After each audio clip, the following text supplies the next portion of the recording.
Okay.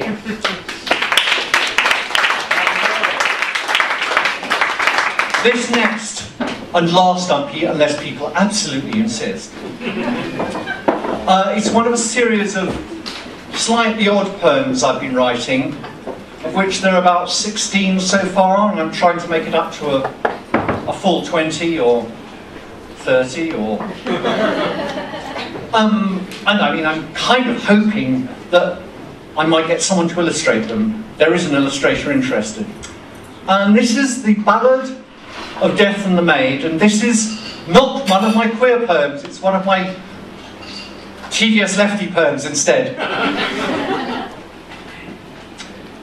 The black gig stopped outside the rich man's door, pulled by two horses, both with feathered plumes. He pulled the curtains, sat in darkened rooms. This was a summons he'd choose to ignore. He knew that rich men sometimes go to hell. He'd robbed poor widows. If he could defraud orphans, he would. And if he met the Lord, he'd look for ways to cheat his God as well. Someone knocked on the door. He called his maid, told her to tell the caller he was out. He whispered to her. He was wont to shout.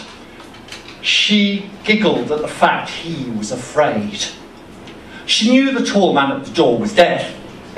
He'd called upon her granny when she died, had been genteel, so much so Gran had cried, and waited patient through each halting breath until the rattle, when he took her hand, then left as if he led her to the dance.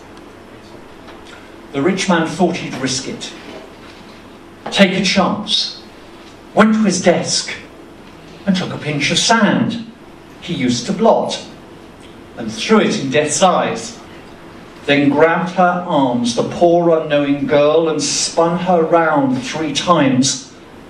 Her head a-whirl, he shoved her to Death's arms, who in surprise seized her, half blind, not knowing whom he'd got.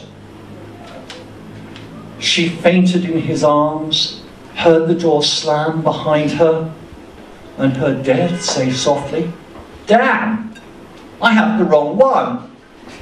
Can't imagine what I'll do with her." She said, "Take me away, kind Death, sweet Death. I'll clean your house instead. Groped and unpaid, I've wished that I was dead 100 times. I'd lie in bed and pray someone would take me from that bad man's house. I'll hone your scythe and wipe it free of rust. Polish your floors and tables. I will dust your ornaments. I'm quiet as a mouse. You'll hardly know I'm there." Death stroked her brow like Grandma did.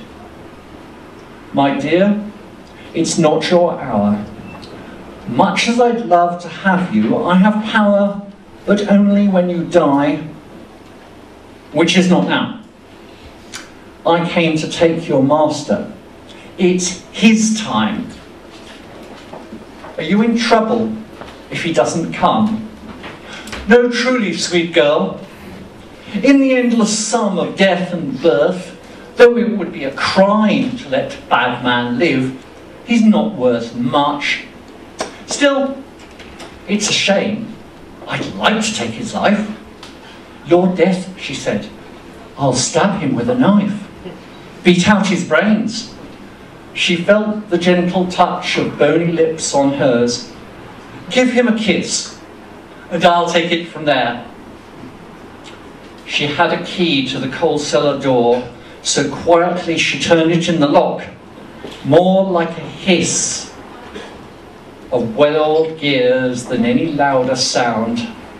She kicked her boots off, padded up the stair. For black dust on the rug she gave no care. Master might care, he would not be around. He saw her and he squealed, "Are you some ghost?" "No, sir, I'm back." "How did you get away?" Death said your debts were not for me to pay. Insolent girl. Now fetch me tea and toast. No, don't. Come here. He fumbled at her ass and pulled her face to his. His sweaty lips forced hers. His eyes went dark as an eclipse, and with dark glee she watched his spirit pass. She threw the curtains wide, let in some air, watched Death's coach drive away with him inside, and stared down at his corpse in angry pride, spat in his face and left him lying there. She took his rings off, made the oven hot, melted them for the pay that she was owed. And when she left, she had a heavy load. Her pack was laden with the things she'd got. Rich men beware. Death waits outside your hall, and dying is the one thing you can't pay the poor to do for you. And if they say they will, they won't, because they hate you all.